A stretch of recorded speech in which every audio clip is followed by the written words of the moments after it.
Hi there. Welcome to New Tracks Modeling. New Tracks is an exciting new digital opportunity to obtain mentoring to help you improve your modeling. You will meet talented modelers and manufacturers from all over the world who share their model building skills and artistic advice. Improve your modeling and increase the confidence in your modeling efforts. Share your building efforts with fellow modelers and have some fun doing it. The shows are live on Zoom and YouTube, so be sure to join in and ask your questions. Now here is New Tracks founder and your host, Jim Kello, NMRA. Welcome. Hope everybody had a great Thanksgiving. Thank you so much for joining us this evening. We appreciate your attendance. Hope you'll join us in the future and tell your friends to also participate with us if they can. Before we start the show, I'd like to introduce Father Ron Walters for the prayer for the show. Father Walters. Creator of the world, as modelers and makers, we appreciate the beauty of our world. We thank you for the vision and artistry that you have given us. Continue to bless us with your creative spirit. Amen. Thank you so much, Father. We appreciate all of the help that you provide for our shows. Now I'd like to play the video for the sponsor for our shows, which is Dennis Brennan.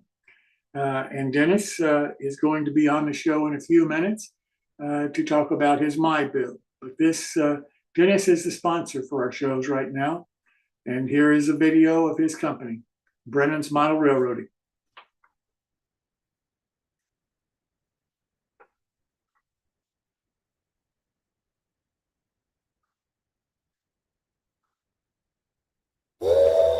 For over 25 years, Brennan's Model Railroading has been offering unique products for the O-scale market. Our flagship product, Brennan's Better Ballast, was an instant hit and continues to be the industry leader. Its prototypical size and natural color blend of real crushed granite make it the choice for discerning modelers. Since then, we've developed a complementary line of natural ground cover materials. Additionally, we offer craftsman kits that anyone can build with complete photographically illustrated instructions that assume you've never done this before. The Swanky Coffee Company is the latest and the fourth kit to be added to our ongoing and highly popular limited edition Ellison Tribute series. These kits take Ellison's scratch-built iconic structures to a new level with Dennis' spin. The idea being that if Frank were alive today, this is how we would build these models using modern methods and materials. Use the QR code to visit our website.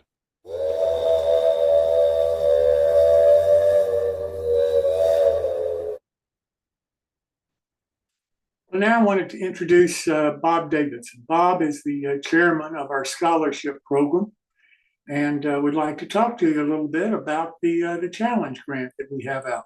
Bob? Thank you, Jim. Appreciate it.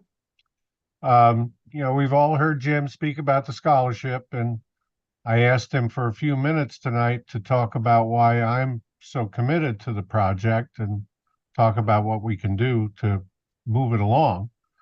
As Jim said, I'm Bob Davidson. I've presented several programs on New Tracks for those of you who haven't seen it, and I'm happy to serve as the chairman of the scholarship committee, and I'm also the vice president of New Tracks Mentoring. When Jim and Phil first started talking about offering a scholarship to young modelers, I was really drawn to the idea because of some personal realizations that I've had lately. I'm fortunate enough to be passionate about several things, family and friends, of course, but also I ride motorcycles. I'm into shotgun target sports, and obviously I'm also into model railroading. But one thing that I've noticed is that in all three of these passions, we seem to be aging out. The participants are getting older, and we're not being replaced by the next generations. So as a side note, for those of you on Zoom, just kind of scan the attendees at the top of the page, and you'll see what I'm talking about. The effects of all this are obvious. You know, in my area, we used to have 4 model shops. Now we have 1. We have only 1 train show that's attended with any, by any good number of people. And I felt that the scholarship is a great way to show the young modelers that are out there that the hobby is worthwhile and that their participation is recognized and appreciated. So hopefully they'll continue to grow in the hobby and become the next wave of dedicated modelers. And then it's not to mention also that these are the young men and women who are developing the technologies and techniques that we're seeing that I find so hard to understand, but we're starting to utilize now between 3D printing and some of the control systems. These are all coming, out of these STEAM programs that the scholarship aims to support. So it's important that we welcome these people into our fold, into our community of modelers. And the scholarship fund has done amazingly well in that.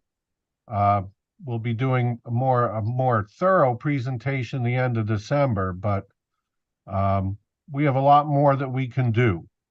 And now's a great time, I think, to consider making a year-end donation of whatever amount you may be comfortable with, be it $5 or $10, until the end of the year. And any donation under $80 will be matched by an anonymous donor up to a total of $1,000.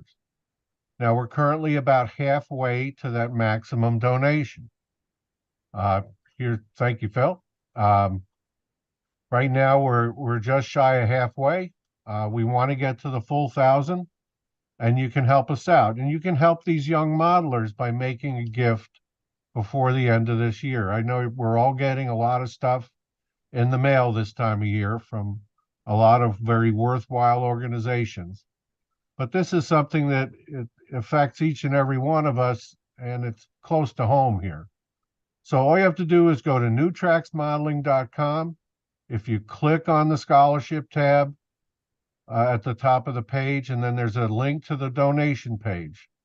And remember that 100% of all the donations go to the scholarship. There's no fees, no charges.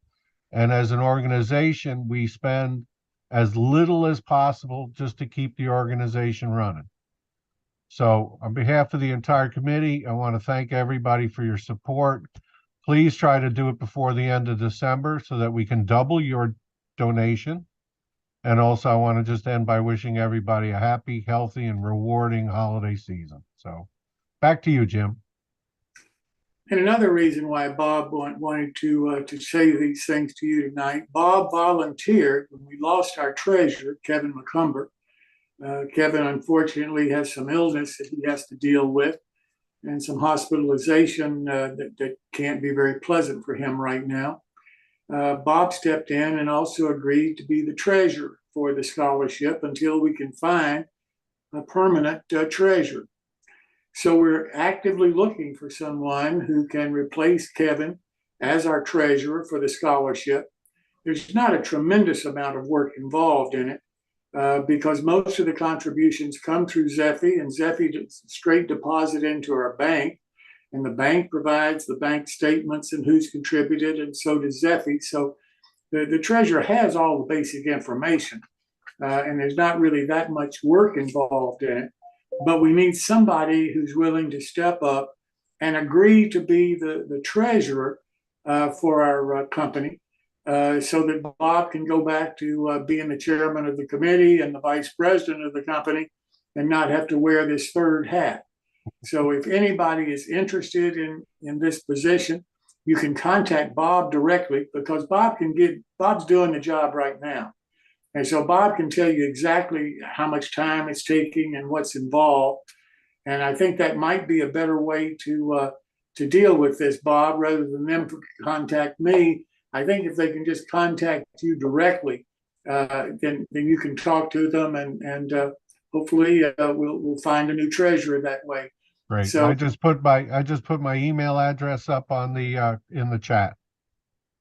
So if you're interested, hope you'll contact Bob because we definitely do replace him. We can't burn him out. Otherwise, we won't have a chairman and a vice president. So we got to find somebody to do this other little job for us right now. I will say that if it's really quite easy. It's all online, and I can walk anybody and everybody through it. So if you do have any interest, please just drop me a line and we can talk about it. And I'll try to reassure you that it's a pretty easy process, but it's a very important process to what we're doing. So Thanks so much, Bob. We really thank appreciate you, it. Jim. 1st of December, our first newsletter goes out by Martin Breckbiel, NMR, who is the editor of it. And we appreciate Martin doing this for us.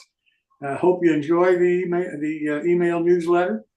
Hope you'll contact Martin with any comments, suggestions, or criticisms that you have of it, because it's for you. And we're trying to give you information that in an easy way that maybe it's easier than how we've done it in the past. And that's what the purpose of it is, and to try to give you some pre-news, if you will, about what's going to be happening in the future and get your input on that. So if you've got any comments, suggestions, or anything, just let Martin know, and we'll go from there. But we really appreciate Martin doing this for us, and hope you enjoy the first newsletter. That'll be out around the 1st of December. The next My Bill is December the 20th. The host for that is Chris Corse. And Chris, I'll turn it over to you, sir. Thanks, Jim. Head up to the, oh, come on, cooperate, computer. All right, here we go. Next, my build is December 20th. And of course, as usual, it is featuring you. So please send us your photos. This month we are running the holiday theme. Anything you can wrap into that theme would be greatly appreciated. Holiday, Santa, Christmas, billboard cars, like food related billboard cars, snow scenery, snow plows, people ice skating, holiday lighting, holiday decorations, those sorts of things. Whatever you can do that would fit in that holiday theme. We would love to see what you've got, what you're working on. Maybe something that you're a little stuck on. Maybe like Greg did the other month with his Spooky Town. Maybe it's not specifically model railroad related, but it's something that has a good blend over. Whatever you've got, please send us those photos. I would like to see them by December 17th, I think it is, which is the Sunday before. That way it gives me some time to put those all into a good slideshow. And if you have not participated before, please send me a photo of yourself as well, so we can give you a title card. So anyway, please send your photos to railrunner130@hotmail.com, and we will be sure to include those. And I'll turn it back over to you, Jim. Well, that's great. Thank you so much, Chris. Well, let's start the show. And the first segment of our show tonight is done by Frenchman's River Model Works. And this is really an announcement for the company with James and Ann Cleveland as the owners, and Tom Farrell, who is going to be building the model that's going to be done in this build along. So, James, welcome. Hope you enjoy being here, and thank you so much for doing this build along. And Tom, thank you so much for doing this build along.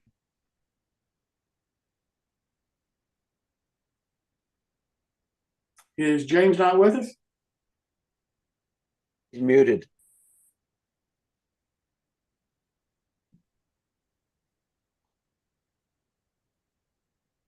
Is he there? Yeah, here I am.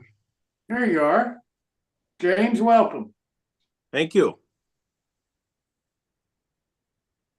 There he is. There he is. Pleasure to meet you, James. You too, Tom. Excellent. This guy makes just fantastic models. Thank you.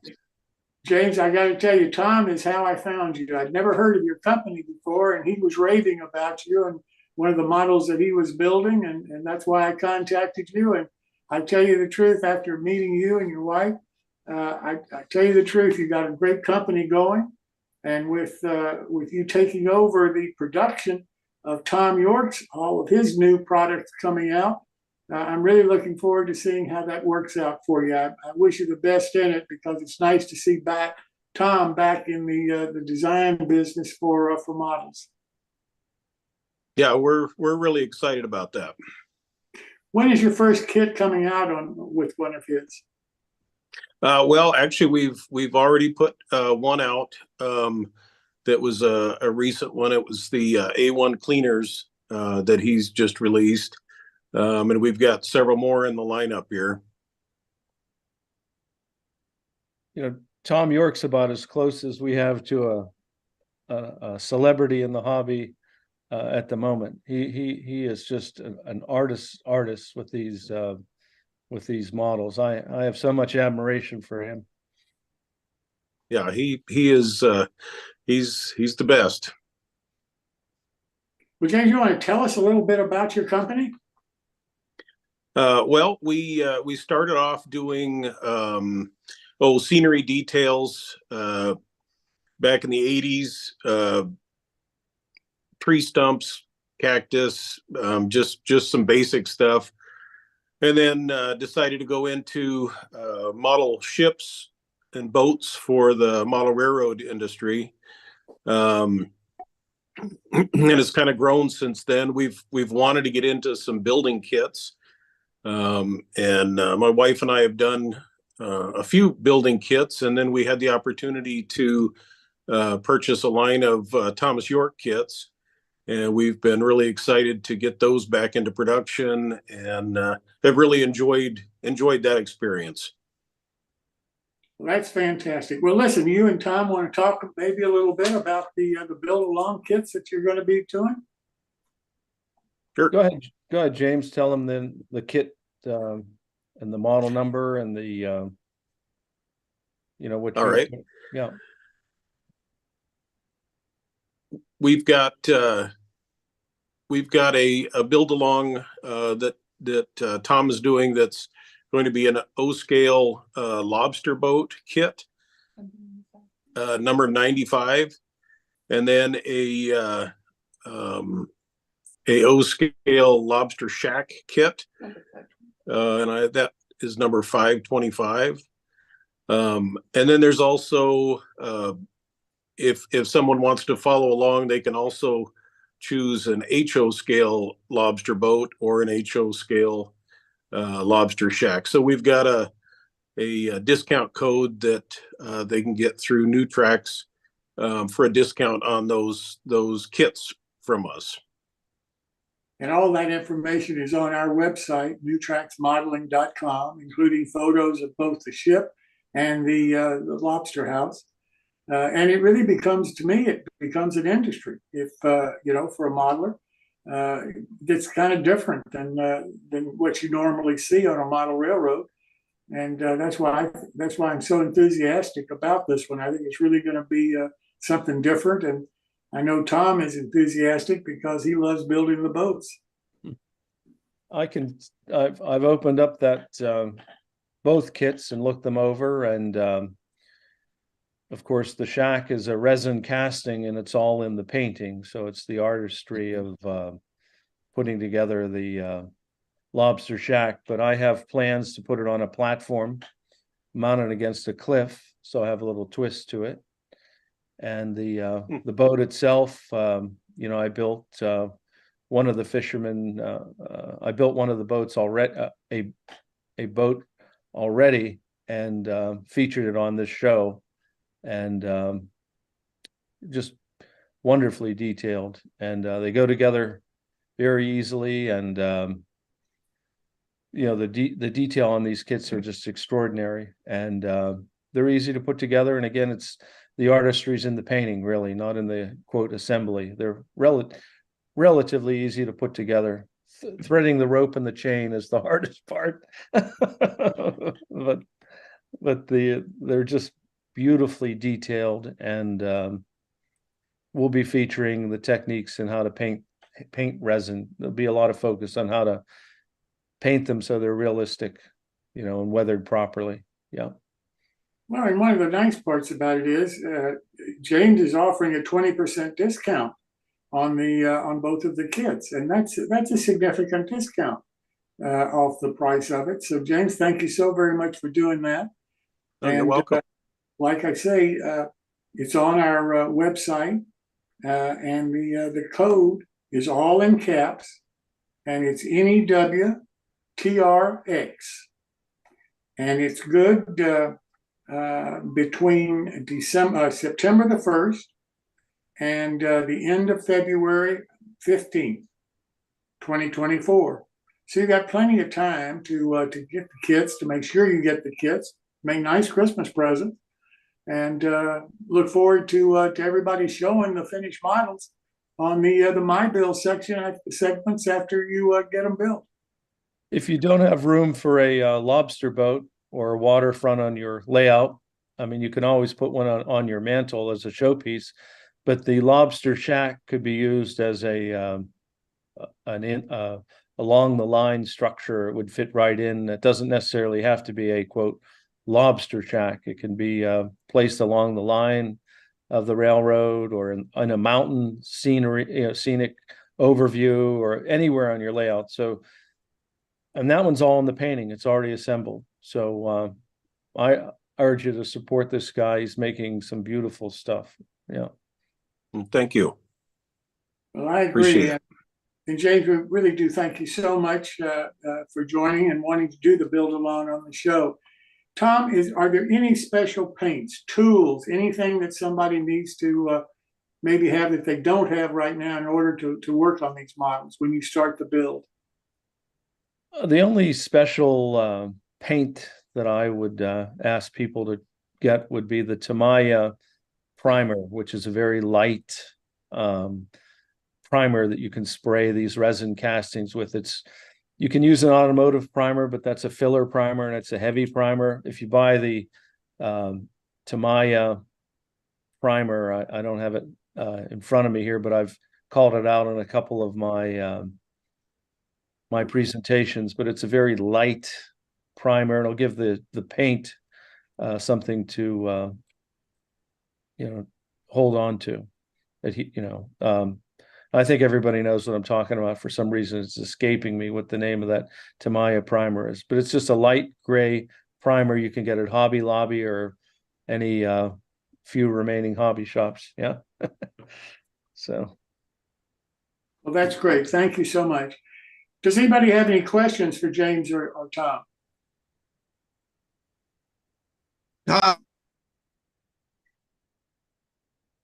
I'm sorry? Tom, I think you're trying to think of fine primer. Yeah, it's a Tamiya fine primer. And Greg's used it, and I think Dennis has used it, and I'm sure all of you have probably used it. But it's unlike an automotive primer, which is also a filler. This is just a very light primer, and you don't want to cover up any detail.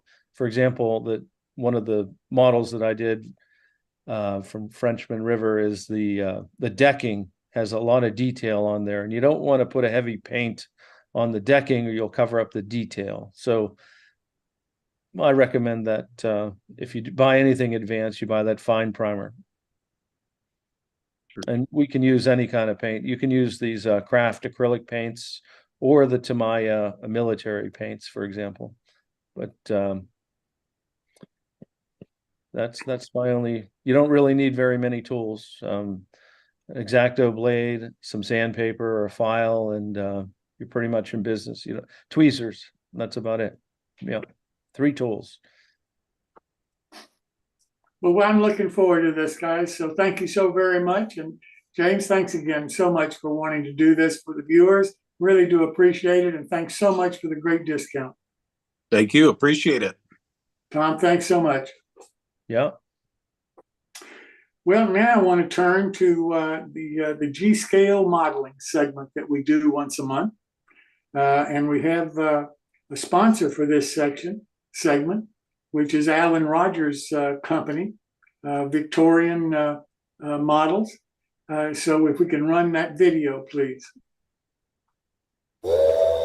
Welcome to New Creations Victorian Railroad Buildings, located in Bakersfield, California, 1 hour from the famed Tehachapi Loop.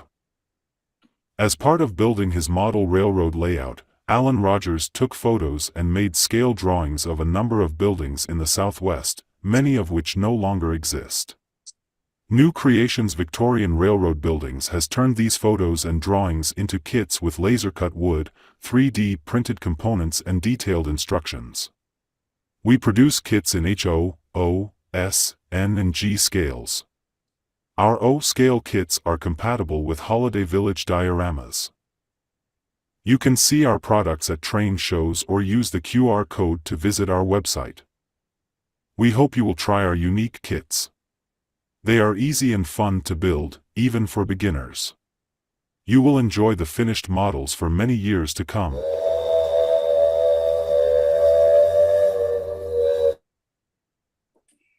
Well, I really do appreciate Alan and his company sponsoring this segment once a month.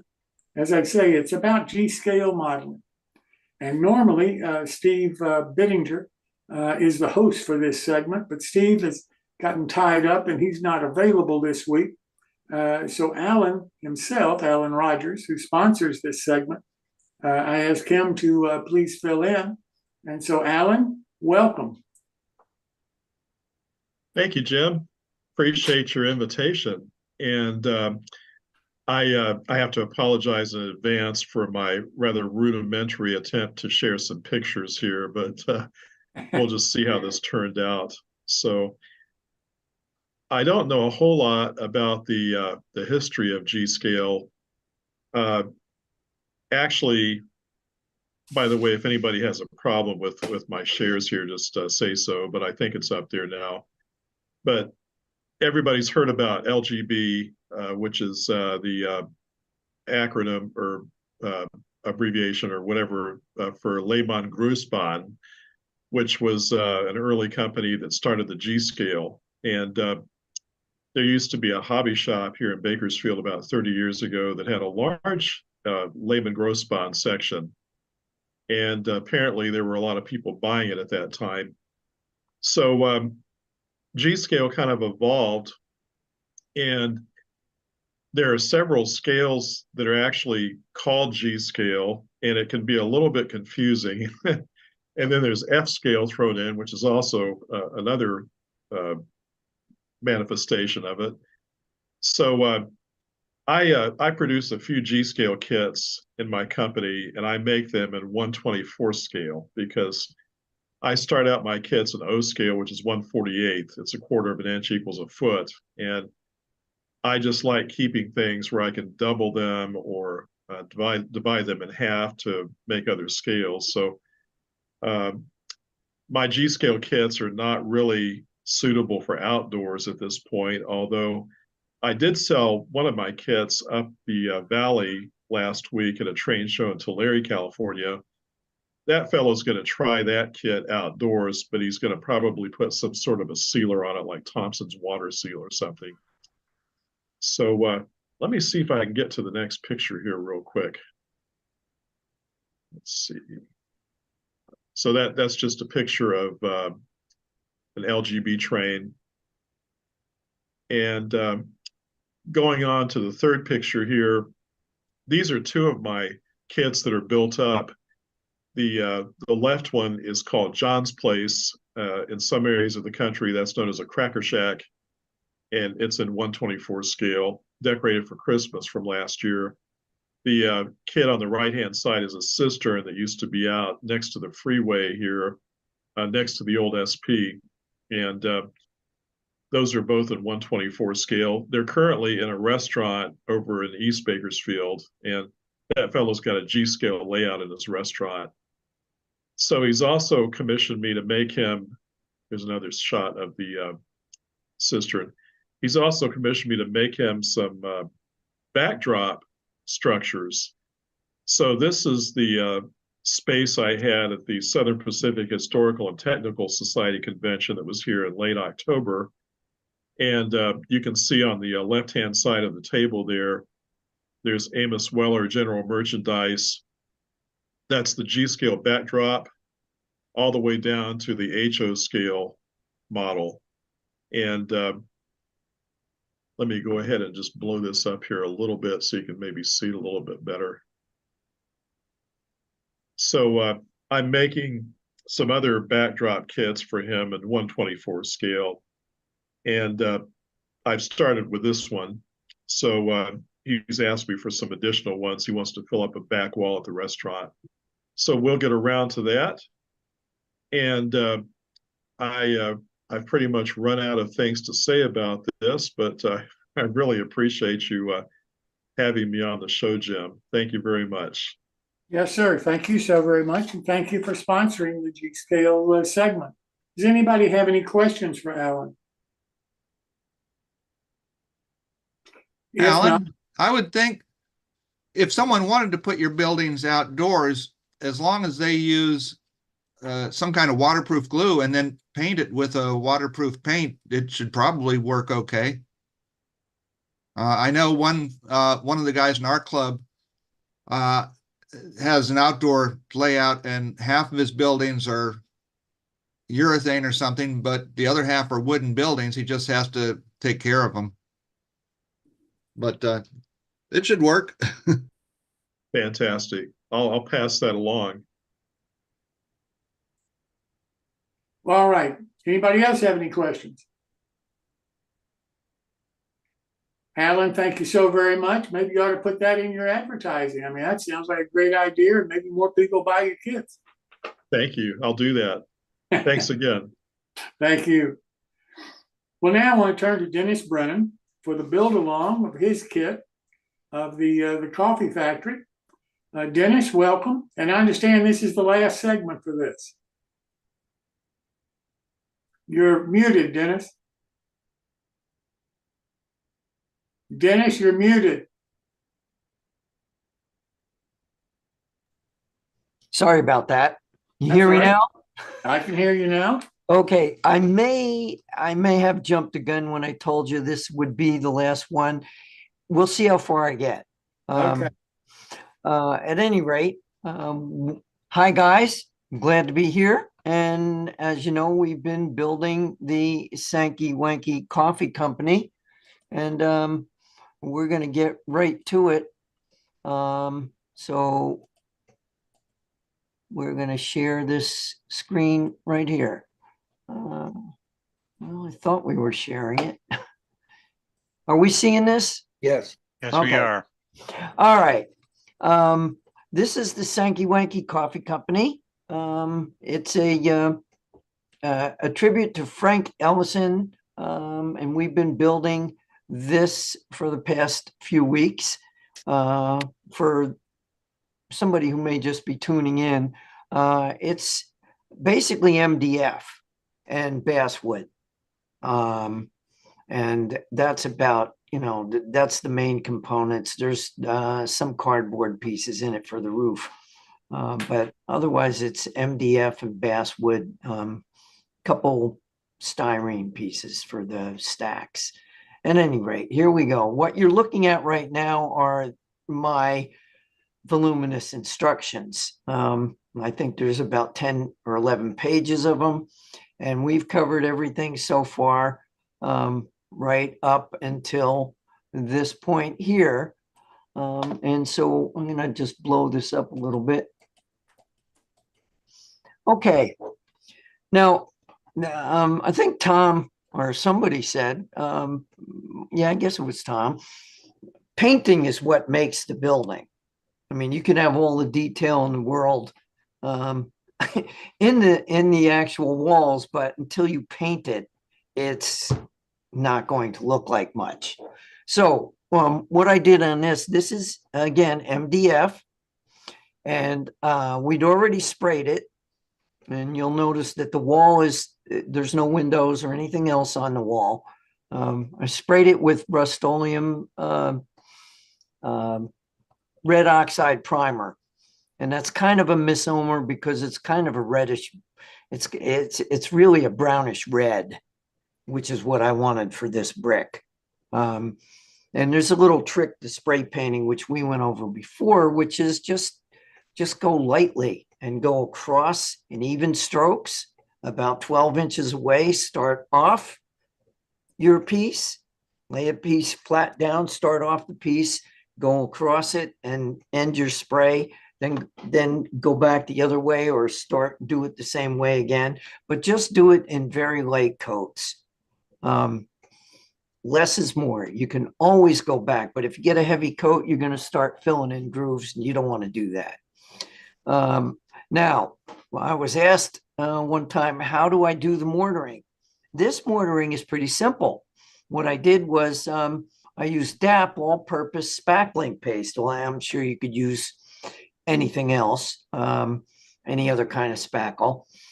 And the first step, which I found made it pretty easy, was I took a damp rag, not soaking wet, just damp, and I wiped over the entire surface.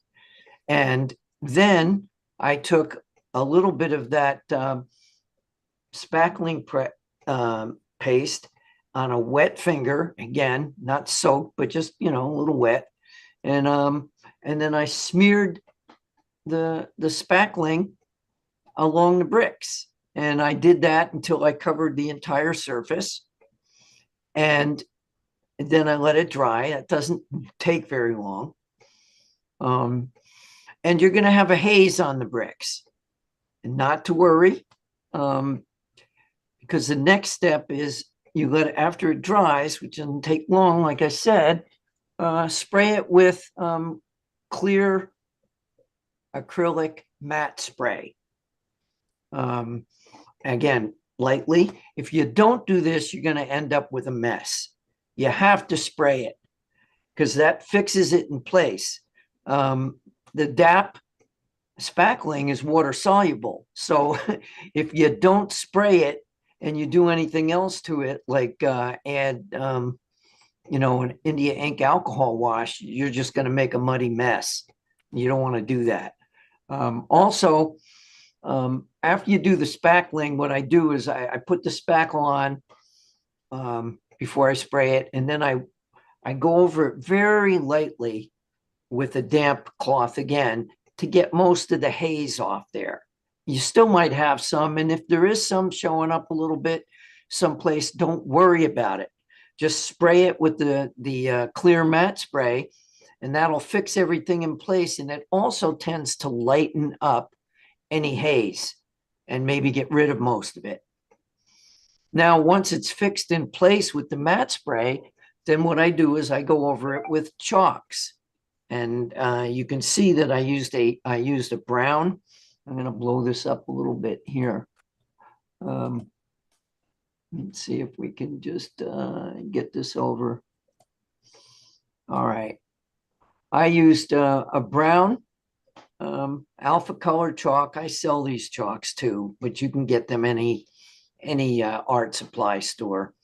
And black. And I use these, are great. These little Q-tip things here. Your wife will know what they are. They're makeup applicators. They're cotton makeup applicators. It's a Q-tip basically. One end is pointed, the other end is flat. And you can find these in any makeup department in the drugstore or wherever makeup is. If you're married, ask your wife. She'll know exactly what I'm talking about. That's how I found them. My wife had them in the bathroom, and I just absconded with some, much to her dismay. At any rate, I just wipe it across the chalk, and the wide part is great for doing a swath, and the little pointy part is great for stroking down. And I did the same thing under each of the windows. And it's a matter of personal taste, how much weathering you want to do. I don't try to over weather. I like to do, that doesn't mean I don't ever weather something really, it's not to say that I don't really weather things. But if you make all your buildings overly weathered, there's no place for people to see any differences. So if some are lightly weathered and some are more weathered, that makes things much more interesting. So just something to keep in mind. The next step after you weather and you sprayed it is to add these soldiers. These are brick soldiers. They're individual strips, and they are sized to the windows and or to the windows and the doorways, and it's easy enough to figure out what goes where. And on this one, this big window here, we use two side by side, the sills here and two soldiers. Now, you might think, well, why don't we just have one solid sill? Well, we didn't do it that way. We made them. These are exactly the same size as the ones for the single windows. And as a matter of fact, I went and did some research, and that's quite common as well on actual brick structures. I found a structure that actually had that on it, just like that. Okay, so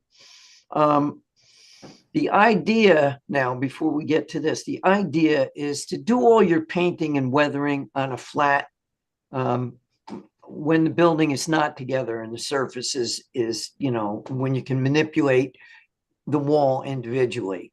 A lot easier to do. And of course, do it before the windows are in. That's common sense. You don't want to start spraying once you got the windows in there. That would be foolish. At any rate, we've already made the windows, and you can seal it the way the windows are. Once you stick the mullions and the glazing on, you peel off this 3M paper, and you simply just stick the windows in place on the back side. Easy peasy. There's really nothing to it. And then, so once you got all the windows in place, and you can do this one back trackside wall door, once you got that one in place, and that's the same kind of thing, you peel off around the door, stick it in place. And there's a gasket with this, which helps set the door back so that you're not encroaching upon this little bit of brick reveal here. That just gives you a little more depth, and it's the way I like to do the buildings.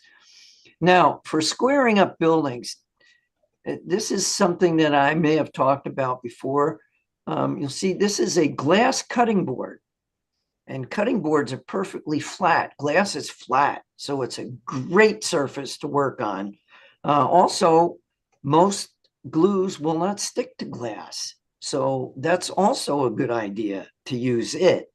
And you can see what I've done is I've taped a carpenter square to the glass cutting board, and now I have a perfect right angle that I can put the building against. And so, and I also use these machine squares or angle blocks, whatever you want to call it. You can get those from MicroMark, and you can find them online. These are really great tools. They're perfect 90-degree angles, and they're heavy enough that you can hold the walls against the surface of the square. And that's what I do. And there's also right back here, here's a square, and there's a square back here. And I put the two walls together, and I use liquid super glue along the inside corner of the joint. I use the liquid stuff, and I just let it run down. I put a drop and let it run down, and capillary action will suck it into the joint.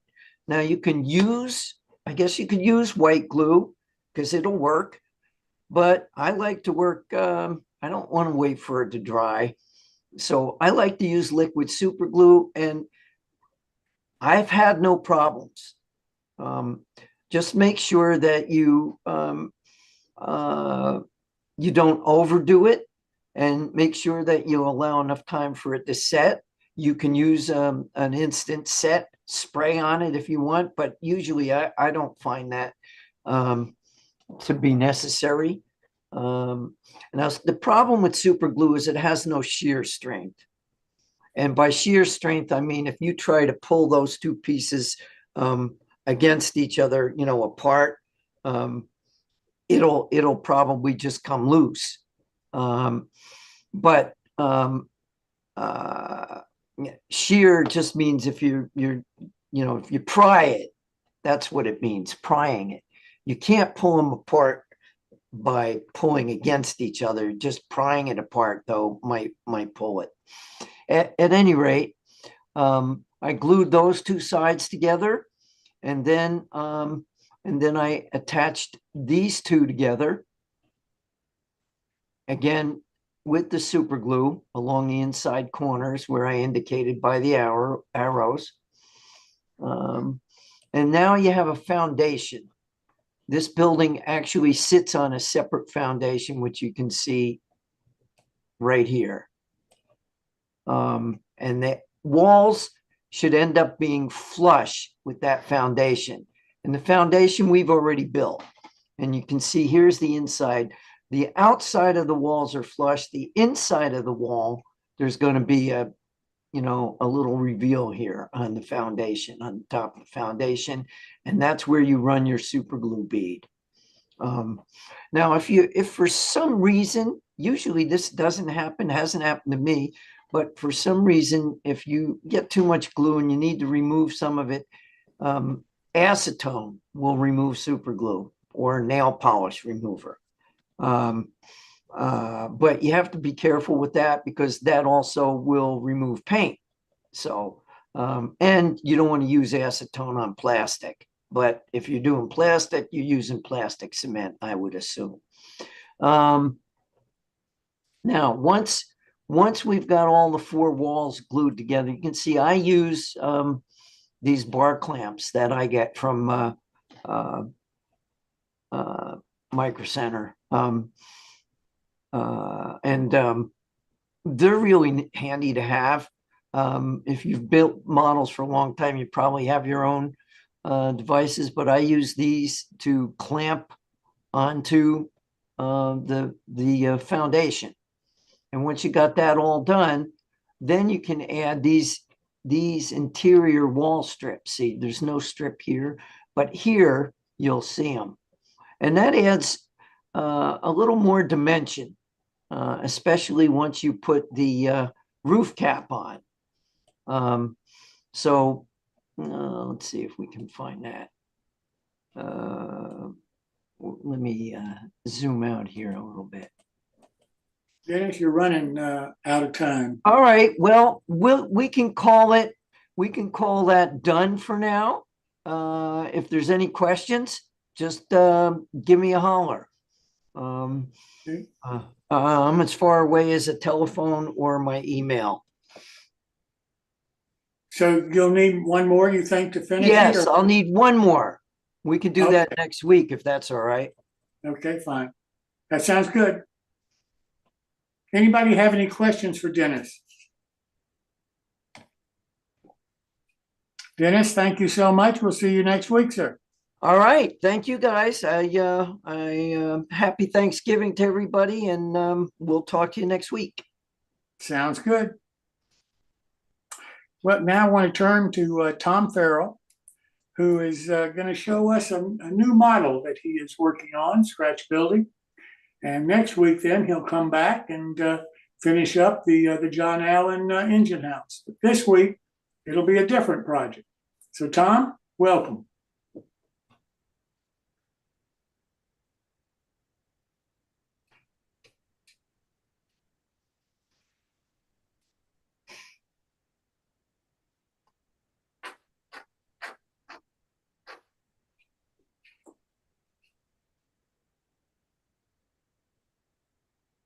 Tom, are you muted or? Hold on a moment. It says I am screen sharing. Host muted you. Hold on. Let's see here. You're not seeing my We're seeing it. Oh, you are? Okay, great. Sorry, I didn't okay. So everything's cool. Sorry about that. I'm traveling this week. I'm in Myrtle Beach, South Carolina at my college roommate's house. So once again, it's not my internet, not my normal computer. I will return to my John Allen engine house next show, finish that thing up. This was a neat scratch build that I did a while ago. It's an ode to Len Eberwein and Jason Jensen, two modelers you may or may not know. Probably a lot of people know Jason Jensen. He has, anyway, I respect those two modelers very much. So I built this structure in honor of them. This thing started out, I purchased these castings off of a site in eBay, and I put them away in a box. And after my move, I opened them up and they were broken. They were plaster castings that had fractured. So I thought, well, it's a series of extra steps, but I'll show you how I repaired this. I braced the living daylights out of it. I glued them together with yellow glue, and then let it dry overnight. And then I went back with a slurry of plaster of Paris, a very soupy slurry, and I painted the cracks. Well, first I dampened the cracks with a wet paper towel. Then I painted the cracks with this slurry that I came up with. It dried fairly quickly. And then with a dental tool, I went back and hand carved where I'd filled in with the cracks. And you can't tell where the cracks are, they're gone. This was one of the ones that was cracked. So if you do buy these plaster castings and they crack, it's not the end of the world. You can glue them back together with yellow glue, mix up a slurry of plaster of Paris, and just paint it into the crack. Let it dry, and then simply carve it out. Now, I put this plywood on these two sides. I was really fearful that it would crack again, and so I braced the front. I didn't have the luxury of putting plywood on the front because of all the windows, but the sides are pretty much window free. So the plywood is I just covered the back of this plywood with yellow glue, placed the plywood against the back of the plaster casting, and voila, I had a very strong model again. I like to build these things for the next millennium. So then I began the build out here. As you see, everything I build is on a piece of plywood, and with no plans at all, just out of my head, I decided there'd be two buildings here off to the left, and they'll be connected by a bridge. That was my scheme. So the first thing I did is I wanted a platform. So I boxed this in with 1/4-inch basswood, 2 high, to make a platform for my decking here. It's going to appear as though it's a concrete deck. I put a lot of plywood on here because I'm gonna skin this with a styrene, and I didn't want it to flex, and I didn't want it to move. So I skinned it with a 0.010 styrene, and then I went back and I scored it with my modeling square and a dental tool. I scored it to represent cast concrete. Well, it's a really nice technique. It's actually 020 material, not 010 material. And I super glued the styrene to the wood. You can see it's roughly a 1/2 inch high. And then I painted it with a primer, that light primer from Tamiya. And then but we'll get to that in a minute. So this is all scored. Makes for a very effective cast concrete platform. Then I went back and I started coloring these plaster castings. This has always been a challenge of mine to work plaster models and to effectively paint them. I've just always had trouble with this. And this was a new technique. I thinned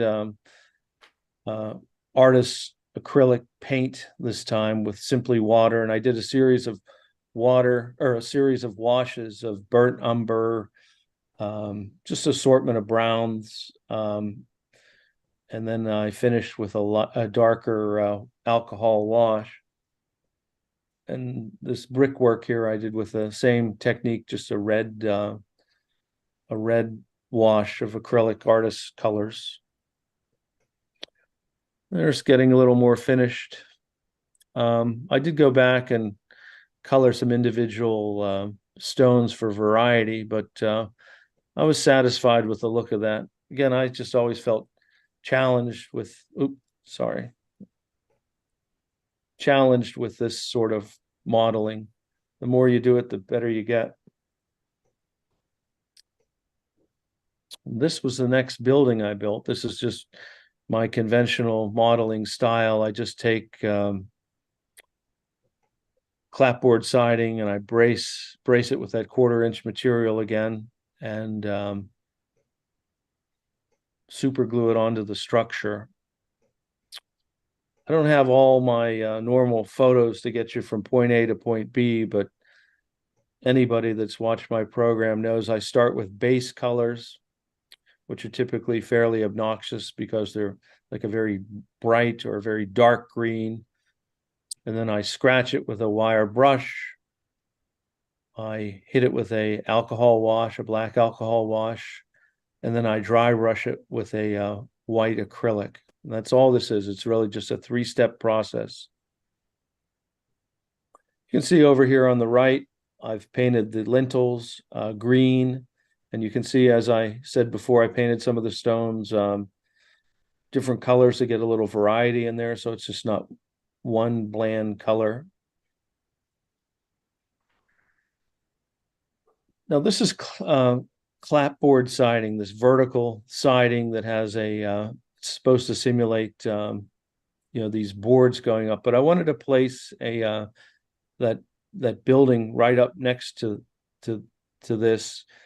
So I physically I shaved the clapboard siding off of the model so that my building the next building, it's a 3-building model, would fit flush against that wall. Otherwise it'd stick out about 1/16 of an inch. So there it is, right up against the, that's actually before that's the before picture. See how in here the clapboard siding is keeping this from going flush. So I shaved this with a flat X-Acto blade, and you'll see it fits pretty flush. And then this is my standard operating procedure. Everything's braced with 1/4-inch material. And now you can see right here, see how flush that is? Just a simple technique, but a nice little detail. And here is the start of painting the concrete. So I sprayed to the right there is that flat light primer from Tamiya. And then with acrylic colors, I just faded several colors into the center of these slabs. And then I went back with a black or a very dark gray, Payne's gray color, and filled in the cracks and just feathered it off left and right. Made for a nice technique. This is simply a brown alcohol wash, straight out of the bottle. And in the inside, I always paint everything a flat acrylic black. It's absolute black because I don't detail the insides of my models typically. Oh, I'm gonna quit using my mouse here. So next up was starting the roof, and we'll just work right to left. Put a little bridge to connect these, connect this stone building with these. This is to appear as if it's an addition, and this is yet another addition. So this thing, according to the casting, was 1859, and in my head, they added this building, and then they put a bridge across here, and I put in this roadway, if you will. And then they added yet another building, was the concept, that they just kept expanding to the left. And here's more of that technique of simply feathering colors into the middle of these individual slabs that were scored with a dental tool. There's the unfinished here. Now, this material here I got from a dollhouse. I went to Hobby Lobby, and in their dollhouse section, I found this really neat trim, and we'll have a close-up of that later. But there are dollhouses that are made in 1/4-inch scale, and I found this trim, and I thought, oh, it looked really fancy to put up there on top of my building, and it really came off nice. And then I wanted to put this roof in with these 2x12s, and again, I cut the clapboard siding out so this piece here would fit flush, and then I just built this, stick built this. There's a close-up.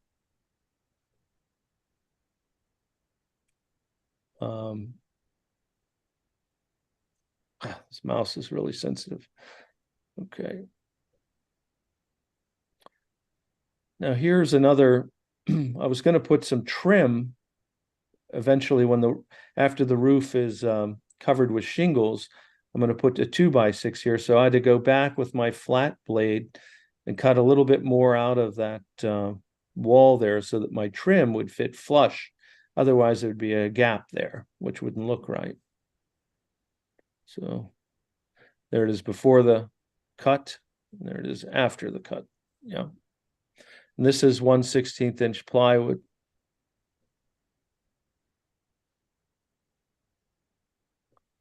Just a little simple technique so everything looks flush. Then I shingled this with those are actual wooden shakes that I got from they're like a Campbell, old style Campbell shake. Don't recall where I got them. But the purpose of this photo here is to show you that just how flush that trim piece fits.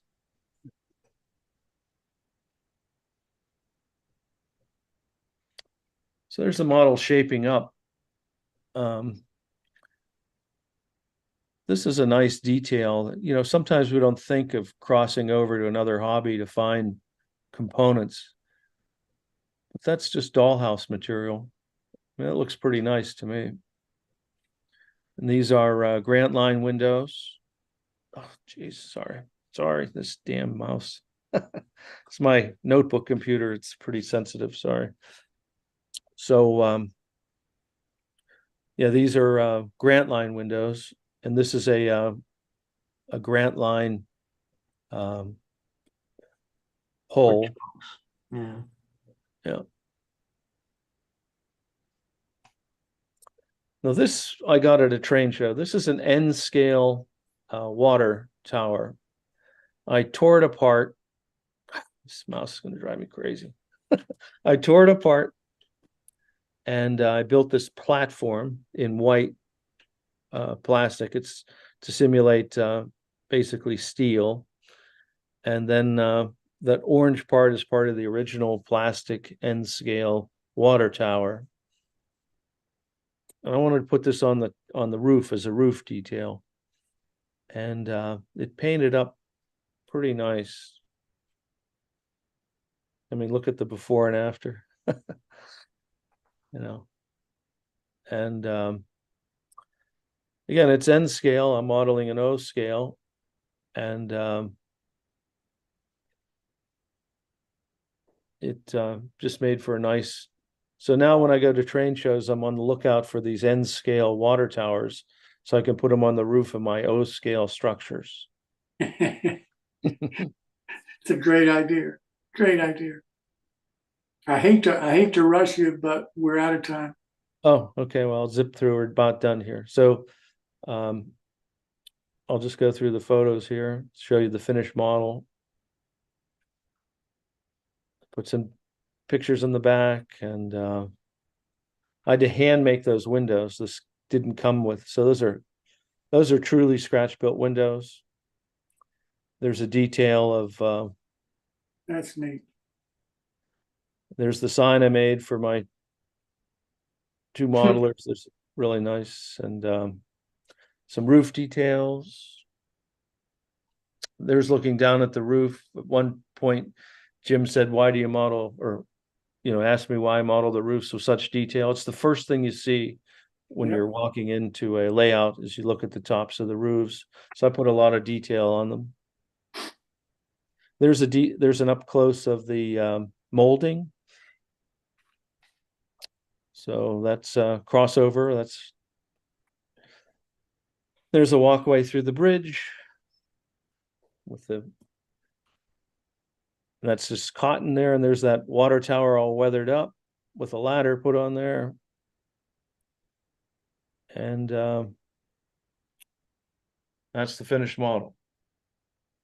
Boy, that cotton's a nice touch. The what? Oh, the cotton. Yeah. So anyway, there she go. Okay.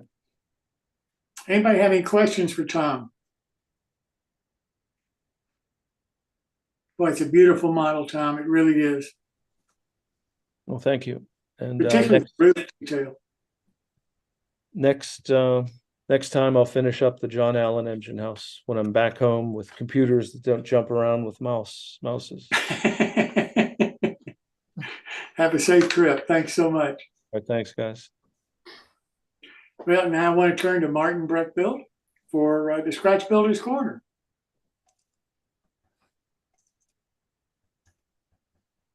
Okay. See you. Yeah. So where were we? I don't remember. Oh yeah. Okay. So we had sides, a roof section, and a car base last week. So this week, well, we've got pieces. We should put them together and make something that's not a pile of pieces and start building a car. So we put the sides, the roof, and the car base and one end together. It's fairly straightforward. I mean, we have all the nice overhang. It matches the car base, some carpenter's glue and some weights, and it's together. It's pretty easy to do. Everything fits and lines up. Both sides. There's no door on this side. And on the back end, there's no door, but there's more vents and another ladder. So we still need a fourth side or the missing end. And this end does get a door. So we have some scribe siding that was introduced 2 or 3 weeks ago as a blank for the siding. It's lined out for the door, and I've got a piece of 1/32 basswood, sheet basswood. It's a little bit bigger than the end blank, which is actually too big for the end as well. We'll trim that down. So we take the 1/32 and we turn that into a door with using some 1x stock. Just glue that on top of it, frame out a door. It's pretty easy to do. Just cut it in place, glue it down with some carpenter's glue, a little bit of weight on top of it while the glue sets. Go have a cup of tea, come back, add some more 1x stock because it doesn't take long for carpenter's glue to set well enough to work with it on 1/32 wood. And we have our outline for the door, where it's going to go. Okay, so we open up the hole for the door. This is a little tricky to do. That's a 16th inch scribe siding, and there's not much wood here at the top. So this is one of those occasions where I'll actually put a piece of wood across the back, glue it in place first to make sure I don't break this. If you do break it, it's no big deal. It's going to break right at one of these lines right here or right here. You glue it back together with some carpenter's glue and don't worry about it. Okay, on the back side of the rest of it, The rest of that 1/32 stock gets glued to the back of the wall, and that gives you a cavity to drop the door into. So that's how you build the other end, and then just trim that to match the space that's left over and glue it in place as well. But we'll come back to that in a second. We need a step for that side door. That's just a piece of brass angle and some 15 thousandths by 60 thousandths brass. Clip that together with a hemostat into a clamp and a little bit of flux, a little bit of solder, and 4 holes drilled in it. You can just see the holes, 4 holes drilled in this, and that's ready to go on the side, just like that. So you put that on there with some a little bit of glue, a little bit of CA, do the same thing with the stirrup steps, and then you've got the holes pre-drilled. So now you have guides for drilling holes into the wood, and those are just pins, regular dress pins, nothing fancy. A little bit, cut them short, a little bit of CA on the pin, shove it into the hole. That'll support those steps from not coming back off again very easily. They won't just be bumped and fall off like a lot of applied stuff is. You go to the other side, same story. I had a stray unmatched stirrup step, and same story.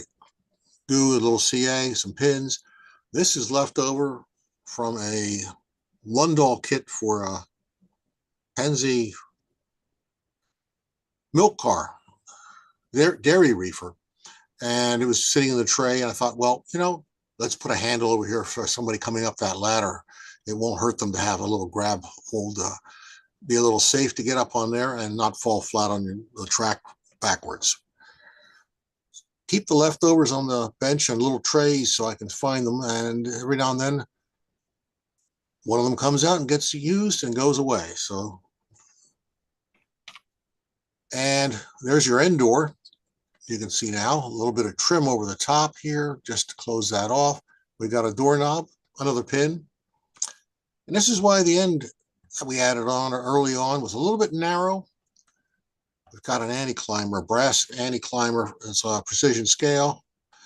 Chemtron is interesting. The bags, the one side of the bag, the package said precision scale on the front, and underneath the anti-climber it said Chemtron. So it must have been at a transition phase where they were putting parts in the same bags. A little bit of bending, a little bit of twisting, a little bit, clean up that casting. Goes right onto the end, actually onto the resin with a little bit of glue, a little bit of CA, snaps into place. You got to wiggle around a little bit to make sure you get it exactly where you want it. And you got to do that in about 8 seconds, because if you would take much longer than that, you're going to glue it in the wrong place along with one of your fingers. And removing the finger is more painful than moving the piece of brass. And that's where we're going to stop this week. That was 10, 12, 15 slides. So we'll stop there, and we'll finish more of it up next week. Any questions? Throw them at me now.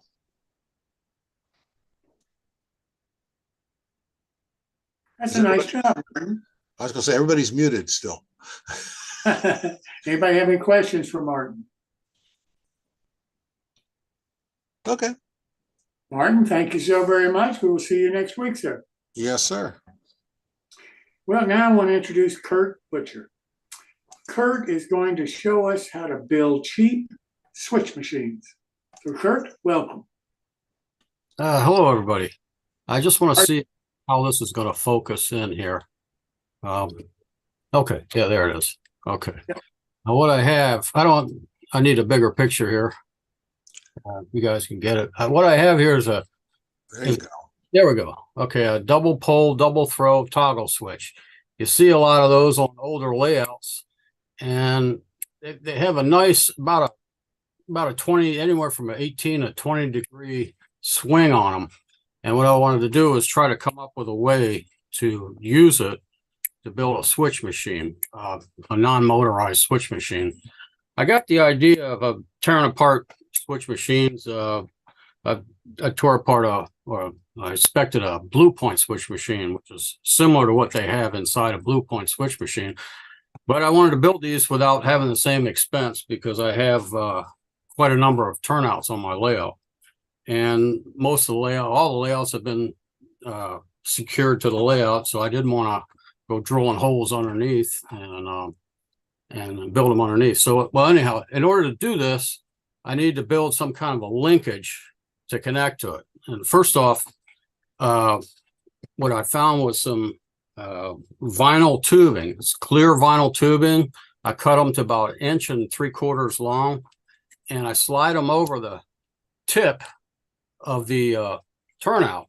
Now, if you notice, it'll spin.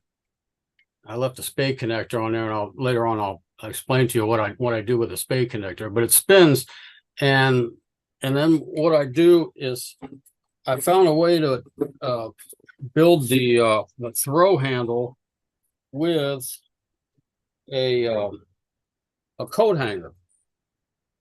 And I bend the coat hanger over and drill a hole in the vinyl tubing. I use a X-Acto knife to drill the hole because this stuff is real. It's kind of springy, kind of spongy, and you don't want to go drilling directly into it because the drill wants to slide off. So you just poke it with your X-Acto and keep spinning your X-Acto, and then you just turn around the other side and drill the other side of it. And what I came up with, I built a display model. This way I wouldn't have to go crawling onto the layout, and you can actually see how this works. And I've got the coat hanger hooked to it, and the switch works like that. And if I show you on this side here, you can see how it works. Now it's got a nice load on the point rails, so you won't lose any contact with the point rails. So often that happens if you don't have enough of a load on the point rail, then you got to clean them, and this eliminates that problem. I haven't had to clean any of them since I've been using this turnout, this type of switch machine. When I started to build it, I think there is some geometry to it. If you notice, right here, it's about 1/2 inch long, which is about two rails or two ties long, and you want it that long so you can get the right geometry of a load on your throw music wire. And I've had them on the layout for a couple of years now, and I haven't had one fail. I haven't had any of them not work, except I had one that I didn't have mounted right. I just remounted it, and now it works fine. But you can see the materials I use are very limited. I use the vinyl tubing is 3/16 inner diameter and 5/16 outer diameter, and this stuff you can buy by the foot. I just bought I was in a hurry, so I went and bought a whole roll of it. The roll was $7. So, I mean, that's like a lifetime supply. You'd have to have a really big layout to use all that. And the angle iron, you can buy different size angle iron. I like to use the bigger piece, which is it's about 1/8 inch thick and 2 inches angle iron. It's just aluminum angle iron. You cut it with a hacksaw. But if you want to save yourself about $10 because you're buying a 4-foot section of it, and you can buy the 1/16 by 1 and 1 and 1 1/2. It comes in 4-foot lengths. So anyhow, the smaller piece is a lot easier to drill because it's thinner. So oh, okay. The wiring I'm using, this is 47 thousandths, the wiring for the linkage, and I use for the tubing that goes down through the road bed. If you can see it right here, yeah, there it is, right there. right there. The tubing is 2 millimeter by 0.225 millimeter. It comes in KS makes it, so you can see that. And the reason I use the 47th is it's a little tougher to deal with because it's a little thicker, but it gives you the right amount of tension you need to hold the point rails over. Also, if you want to put a knob on it, I used a much fancier knob, but you could save some money and just buy some doweling, some 1/2-inch doweling, cut them in shorter pieces, and then drill holes in them. The coat hangers themselves, let's see what I do with that piece here. Gotta find it here. Okay, the coat hangers, what I do is I cut a piece off the length you need. And I use a 436 die. And if you can see that. Yeah, there it is, 436 probably, which is pretty small. And I take it and I thread the end of it. You run that die over the coat hanger like that. Just keep spinning it, and that'll give you a thread. You spin it down about 3/4, and that'll give you a thread where you could just screw your knob right onto the coat hanger, because that's going to be pushed through your fascia. Also, you want to keep in mind, it doesn't matter which direction the turnout is facing, as long as you have the switch is parallel to the fascia, because you want a 90-degree angle for your throw rod to work. Now you can see where I have the white lines here giving me pretty close to 90-degree angle. And this you can mount them different ways. I have a spade connector on this one. Let me see. Okay, there it is. You see, it's got a hole in it, and it's a pretty small spade connector. But that spade connector, if you take it and bend it like that, you can actually slide it if you want to mount it, because this is quite a distance here. And if you want to mount it closer, you can mount it,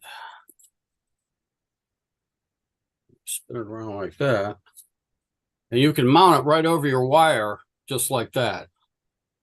And what that'll do, and of course you'll have your throw rod in this direction, and it'll eliminate that distance that you have there. You can also mount them, which I did do a couple of times. You can mount them on the fascia as well, or not on the fascia, but on the the crossbar.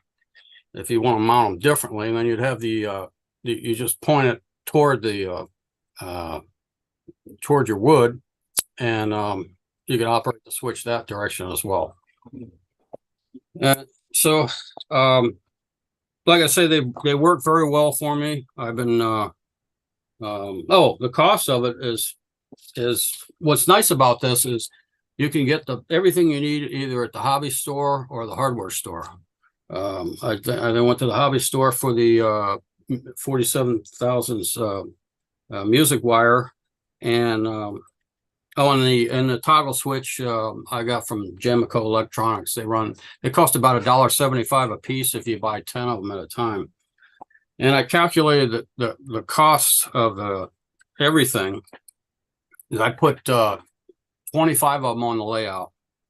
I used one 4-foot piece of aluminum cut to about 2 1/8 inches long, and I got 25 of them out of 4-foot section. So I figured the cost would have been as close. It's about $3.60 a piece. So if you have a lot of turnouts to do, it's probably not worth it to do 1 or 2 of them. But if you've got 20 to 30 of them, or even 10 of them, it's worth it to find a way to build them cheaper. And So if anybody has any questions, I'd love to answer them. Anybody have any questions for Kirk? That's about as cheap a switch machine as I've seen anybody produce. Really, particularly if you have a medium-sized layout and have a lot of switches, that's a great solution. Yeah, it works for me. Like I've got 78 turnouts on my layout, and I did buy a lot of switch machines, but some areas you know, like if in the yards or the industries, you don't really want a switch machine. This is worked out pretty well for me. So, well, that's great. I didn't know how long this was going to take, Kurt. I didn't know whether you could finish it tonight or needed another segment. So it sounds like you've got this one finished tonight. yeah, I do. Thank you. Thank you so much. I really do appreciate it. And again, if anybody has any questions or anything, Kurt, if you could put your email in the chat function, Sure. where they might be able to contact you later. Okay, great. Well, now I want to move to somebody who's new that hasn't been on the show before, Paul Pallansch. And when I first met him, he has something that he does that's called up close realism, and it kind of intrigued me because I've always been curious about how people detail their scenes and you know what they use and so forth.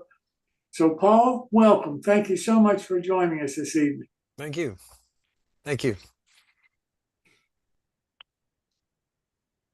And Paul has a video that he is going to run for us. And then after you've seen it, he'll be glad to answer any of the questions that you may have about what he calls his up-close realism. Yeah. We just sent it in to Phil, so I hope you can run it from your I don't know if Phil has even got it because the email that just came to me. It didn't come to Phil too, so I had to forward it to him. Oh my, sorry. Phil, have you had a chance to look at the video yet? I just got it, so hang on. Trying to figure out.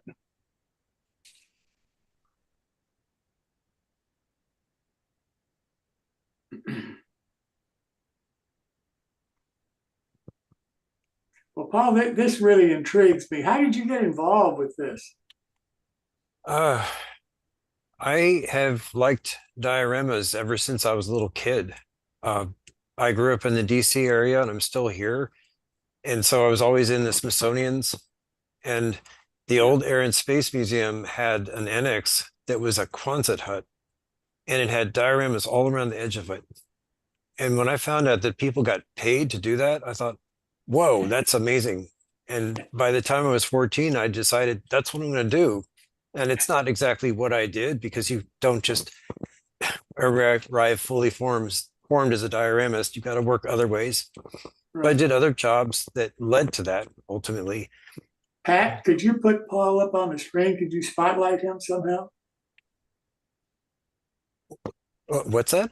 He's actually spotlighted fine, Jim. If people are watching the speaker view, okay. I'll tell you what, I've got the video loaded up. Why don't we watch the video and then we can talk? Yeah. You can talk more. Yeah, after that's good. That's good. So hang on. Here we go. Thank you. My name is Paul Pallansch, and I'm a museum model builder specializing in dioramas, as long as people will pay me to do them. Can you turn the volume up? I'm looking to do. You don't have space for it yet. And a diorama is a really good way to do part of the layout in limited. And you could even put it into the larger layout later. And if you want, you can make the diorama its own thing. It'd be a standalone art piece. And I know people don't think of dioramas as art so much, but I think that's because a lot of dioramas that get made are boring. You really don't want to be boring when you're doing a diorama. It's a whole lot of work. You need to come up with an idea that excites you and excites other people, because you're not just making it for you.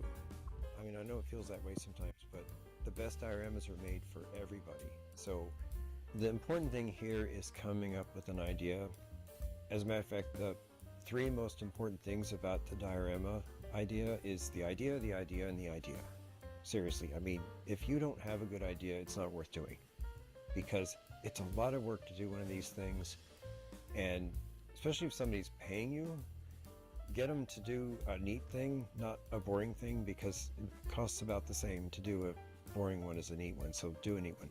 What you need to do is come up with a concept that really excites you and let your excitement go into that model.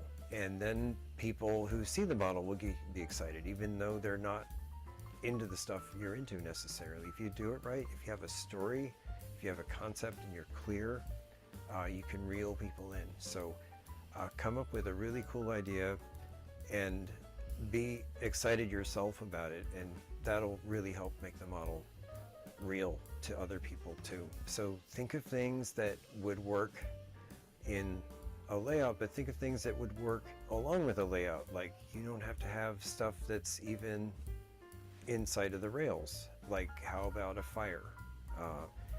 This is a picture of a building that's having a wall collapse, and they caught the moment just when that piece of wall was coming off. It would be really great to put a diorama, because you can seal the supports that hold that piece of the wall away from the rest of it. The smoke shows the movement, and you can put lights in it. I mean, the lights would sell this model all by themselves. But it'd be even cooler if you could put people in it, you know, show firemen struggling with the hoses because they're really hard to move around with that high pressure.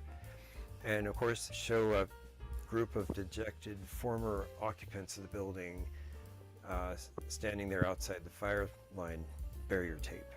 I mean, there's a lot of story in here, so you've got to get the story across. Also, if you have something that's a little bit unusual, you need to show why it's cool, why it's unusual.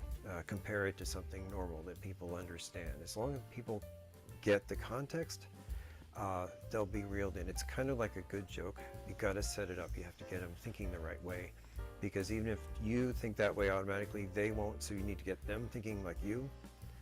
So get their nerd on and have them going, and then they'll get the joke. Another cool thing you can do is show a building at the edge of the layout with a wall missing. So you're looking into the building. The edge at the building is right where the wall was missing. And you could show a machine shop working on locomotives. You also could think about other buildings, like here's a picture of a mixed-use building where one wall is missing. You can see all the activity going on in all the different rooms. And you could take that further. You could make it an apartment building, and every apartment has a missing wall, so you can see something going on in every apartment. And you could expand on this even further by having a whole row of buildings, and each one of them is missing a wall right at the edge. So there's a lot of possibility for stories in there. And also think of ways that you can easily blend the finished diorama into the layout. Like, you could have something like an old-fashioned log drive in whitewater, and that's perfect for blending into a bigger scene, because the logs themselves and the whitewater are easy to blend into more logs and more whitewater. So you get the idea, and you can see the poses in these guys are pretty dramatic too. So that's the sort of thing you should be thinking of for your diorama idea. Okay, you have your killer idea. Now it's time for research. I bet you're thinking, oh boy, yeah, wow, exciting. But it's not that bad. Just use Google all at first and find out as much as you can about your subject. And I know you're already an expert, but you'll find out more stuff that you need for the diorama anyway. And then of course go to images to get your images. And you'll notice that some images are labeled differently in different sites. Like, the same image will show up with different labels, and then it's your job to figure out which image is labeled right. So you can do this by being in your image search and finding an image you like and clicking on it to find out more about that image, and you'll find out where that image is all over the web. And then when you look them up one by one, you'll get a consensus about what it is. Yeah, you could always run into a million Frenchmen couldn't be wrong situation, but it's more likely that the majority of the identical IDs will be right. but I'll leave that up to your own judgment. Don't ignore other sources of information. Videos are great, blogs are great, listservs. Anywhere anybody's talking about your subject, it's really helpful. And also, when you do the all search, you'll notice terms specific to your subject, which can also be search terms. Those really help. So run searches on them too, and you'll find even more stuff, because not everybody tags everything. And so it's a matter of luck sometimes to find that image of the back. Okay, you've got your idea, you've got your research, and now it's time to make the thing. So first thing to think about is viewpoint and of course composition. You want to consider how the viewpoint is going to affect your story. Like if you want to show that something was really big, you need a low viewpoint and ideally something to compare it to for scale. People are really good for this. You show a person dwarfed by some huge thing, that's really helpful. But if the viewpoint is low anyway, the viewer is already looking up at this huge thing. The composition is something you have to play with, because your original concept may not work because you put your elements together in mock-ups and move them around and say, oh yeah, I really can't see what I want to see with this, so I need to move this here, that there, or I need to even cut this thing that I was married to. You really have to be ruthless. The only stuff that's allowed to be in your diorama is what helps get the idea across. So if you have this cool thing that's just gratuitous, a cool thing has to go away. You have to have another cool thing that's important. So also consider foreground objects helping frame your scene or draw the viewer in. If they only distract, they have to go away. So I'm not saying you're only cutting stuff here. I'm just saying make sure everything in your model is working to get the idea across. And then once you've figured out what all has to be in there, then compose it in a way that it's pleasing and that it actually helps get your idea across. And then you can figure out how big to make stuff, how many things to include. Another thing to remember is diagonals generally are more interesting than straight on. So if you have stuff at an angle, it usually is more interesting. And don't forget that you can add a sound and light. There's a company called Engineering that makes ready-made light effects with LEDs. They have little controllers that they sell you. They've got one for campfire, they got one for welding, flashes, all sorts of stuff. And of course you can make your own. You can get an Arduino board and make your own controller. I've never done it, but I know it's used for both lighting and sound and movement too. If you're really brave, you can put movement in there. Just make sure you allow for maintenance because stuff breaks. Human interest is really important. Of course, putting people in the dioramas is always helpful, or at least implying that they're there. You can be clever and have a scene where people just left and it's obvious that they were just there doing something. It's really neat when you actually have figures in there. And remember those dejected people I told you about in the fire scene? Well, to do that, you would need to show them with their shoulders a little bit hunched and their heads a little lowered and maybe their backs a little bent. And that would, you might not find a stock figure that way, but whatever the pose is, you want to find examples of it to use as reference. And you can find them, they don't even have to be exactly the subject you're doing. As long as the motion is the same or the attitude is the same, it'll work. So find something that works with your scene and use that as a reference. And you can even get a friend to strike this pose or strike it yourself and get yourself photographed doing it. They're so flexible. They're so much better than the artist's minute. Okay, you have your killer idea, you have your research, and now it's time to build the thing. So the first thing you got to work out is the composition, because that's really what sells this. Think about the viewpoint, think about how it's oriented to the rest of the layout or just to its box. If you want to show something that's really big, you want to have the viewpoint really low so people look up at it, and have something in there for scale, like a person or some piece of equipment people are familiar with. Diagonals seem to be better than and do that. Diagonals seem to be better than straight on. It seems they're more interesting usually. And when you're working out the composition, use a mock-up. don't have your pieces already built already, because you may not even build all the pieces you thought you were going to put in there. The mock-up helps you understand just how this all works, and you find out what to cut, what to leave in, and try not to be too affectionate toward different elements, because sometimes they just don't do the work, and you have to say, sorry kid, you're cut from the team. Maybe next year. It's got to all work for your concept. It's got to all help. You can't have things obscuring other things that are important. So anything that obscures something important has to go. But you can play around with it with your mock-up, and you can also think about foreground elements. How could they frame the scene? Are they helping pull the viewer in?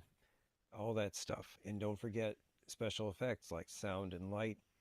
There's a place called Engineering that makes ready-made LED control boards to do effects like campfires and welding equipment. They even have sound devices in there. And you don't want to be limited by sounds that people sell ready-made. You can get really good audio off of YouTube videos. You can use a software made by a company called Media Human to pull the audio off of a video. And so this could be really great, because somebody could have shot a video that has sound, the very sound you need, and there it is, and you just take it right out, put it in your model. Adding people is really good. It's cool sometimes if you can add evidence of people, like you can have a scene that clearly was just occupied by people, but they've left. But it's always neat to have actually people in there. So get the figures in there, and remember those people I mentioned who were in the diorama for the burning building? Well, you could show a lot of action there with the figures. You could show the firefighters struggling with the hoses to keep them steady while they're blasting this high pressure water and stuff. You could show the people at the edge all dejected, and you show them with the pose. Lower their heads some, and you can, when you're working with figures, we're usually using small scales. Only if you're in O scale or bigger can you really show facial expression. So everything has to be with body language. So you need to get the pose right. And luckily we have a working knowledge of what poses are right, just existing in our world. But one thing's really helpful is to get one of these new artist mannequins. They're so much better than the old ones because they are more posable and they have interchangeable hands. I got one right here. And what I'm doing... Cut. Hold on. Stay there. You just okay, action. I've got one right here. He is posed as an archer. And it's okay, but it's not really quite right. I can see some problems with this where it doesn't seem very realistic, it doesn't seem terribly expressive. But if I just do subtle things, I can make more tension. Like he's really, really gonna shoot that thing right through the castle wall. I did very little difference and I got a whole lot more tension in it. And if you work with these, you'll see what I mean. You just play around with it until it just feels right. So once you get the thing you want, you just leave it there and say scale figure to look just like this. And I've put some wax in here for transitions, but you get the idea. And so here is where wire and super glue are your friends. You cut the joints apart and you drill holes in the different members to accept wire, which then becomes your new joint. And then you can pose it until it looks like this, or whatever your pose is. Then you put super glue in the joint to make it permanent. And then you spray it with the accelerator so that it doesn't move. And then you can carve it. Make sure you carve it with a really, really sharp knife because this stuff is brittle. And of course, if you're working in scales smaller than O, you're going to have to just cut the limbs apart and not use the wires and position them until they're about right. And then... So, are you good with that tape? So get lots of extra figures because it's really easy to mess this stuff up, especially in small scales. But if you can alter the poses to be like the pose you want, you'll get a whole lot of expression out of your figures, and it's really worth doing. So there will be links published for all this stuff because I know I went kind of fast, and that's pretty much it for now. And I'll just close with this little bit of life advice. Don't sweat the petty things and don't pet the sweaty things. It's a dog. That was great, Paul. Paul will be doing these in 15-minute segments for the next couple of weeks for us to continue this. Does anybody have any questions on what you saw in this video? I would like to add for the Q&A that a bunch of the pictures didn't get into the film. I'm sorry about that. Could I share my screen and show Sure. one or two of them? Absolutely. This is the burning building, and you can see it's amazing. I don't know who took this photograph, but I'm indebted to him or her. So now you see what I mean about that wall falling down and how you could conceal the supports for the broken piece with all that smoke. And you just imagine people in there too. And let's see, there was also... The fire scenes have always fascinated me because I first saw it in the military modelers posts that they do, because they have some of the airplanes on fire and so forth, literally falling out of the sky. And the scene that you just showed, I think is fantastic because, you don't see that kind of thing on a model railroad normally. That's true. And I wanted to show also the machine shop. That would have been a really cool fourth wall model. I mean, here they've hoisted the entire engine up in the sky. I mean, I know that's most of you know about that, but when I saw those, and there are a bunch of pictures like this in machine shops all over the world. Apparently, this is just what they do. But can you imagine having a welding flash effect off to one side and hearing all the noises? I mean, engineering actually offers tape of recording of a reasonable sounding machine shop. It's pretty amazing. And there was one last one I wanted to show you, the idea for the loggers that wasn't really clear, but this is where am I? Boy, I'm not used to working on two screens here. Here we go. This is a close-up. They're actually marking the logs, but they're doing they're doing the... Did I actually share that? Yes, you did. Oh, I'm sorry about that. Okay, good. But you can see the poses are pretty dramatic, and you can see the water churning around, so it wouldn't be too hard to blend it into a larger scene. Yeah. And there was one other shot showing a log drive that I wanted to stick in there, and that is, come on, show me. There we go. There we go. And yeah, so you can see they've got a jam up there and they're trying to break it up. When I was looking at this part, there was footage of a guy using dynamite to break logs apart from about 15 feet away. I thought, are you out of your mind? That's the kind of story that I was thinking of. And that was really the main missing part. The fourth wall idea was pretty well expressed. And believe me, that's not my idea. I saw that in another model making book for model railroads, but it's really good. I mean, when you just take that wall away, And it's the easiest thing to blend into another layout. Is you just pick the whole building up and stick it in there.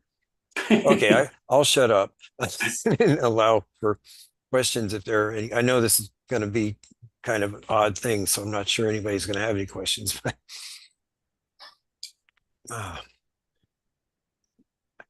Well, Paul, I can't thank you enough for taking the time to do this tonight, and look thank forward you. look forward to you continuing this scenario next week. Thank you, Jim. I'll see if I can come up with some worthwhile material next time too. Thank you so much. We certainly appreciate it. Okay, Thank you. Thanks. All right. Well, folks, I think that finishes our show for this evening. Thank you so much for coming. And before you leave, I want to show you our caboose.